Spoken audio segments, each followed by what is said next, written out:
May tatalo pa ba sa Pasko ng Pinas?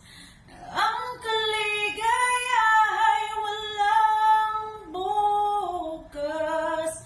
Di alintana kung walang pera, basta tayo'y magkakasama.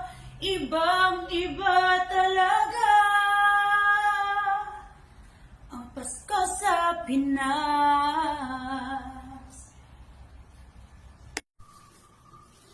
May tatalo pa ba sa Pasko ng Pinas?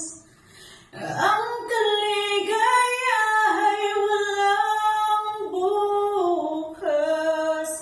Di alintana kung walang pera, basta tayo'y magkakasama.